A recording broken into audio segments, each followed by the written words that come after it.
नहमदुहु व नुसल्ली अला रसूलिहिल करीम अम्मा बाद। एक नमाज है, उस नमाज को तहियतुल मस्जिद कहा जाता है।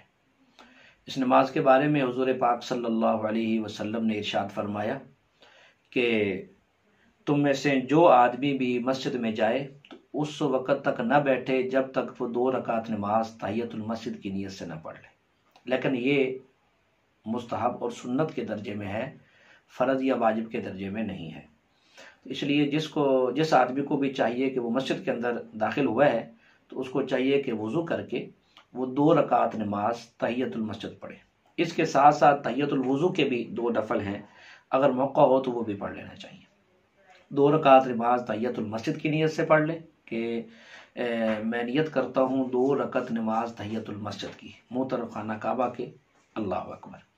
इसी तरीके से अगर वज़ू किया है और वज़ू करके वो अलहदा हुआ है, चाहे वो घर में है चाहे वो मस्जिद में, तो वो क्योंकि वज़ू के नफल तो कहीं भी पढ़े जा सकते हैं, जहाँ पर वज़ू किया है उसी की जगह के करीब ही कहीं वज़ू के नफल भी पढ़ लें तो उसको तहियतुल वज़ू कहा जाता है। उसकी नीयत यह है कि 2 रकात नमाज तहियतुल वज़ू मैं उसकी नीयत करके अल्लाहु अकबर कह दें।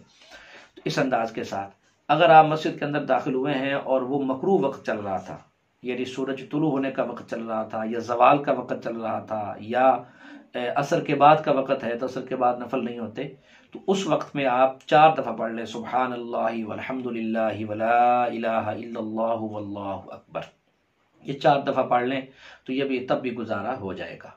अगर कोई आदमी मस्जिद के अंदर चला गया और वहाँ जाकर उसको याद भूल गया तहियतुल मस्जिद के नफल पढ़ना और कुछ देर बैठा रहा, फिर उसको याद आया, तो अब वो फौरी तौर पर उस वक़्त भी तहियतुल मस्जिद के जो नफल है वो पढ़ सकता है।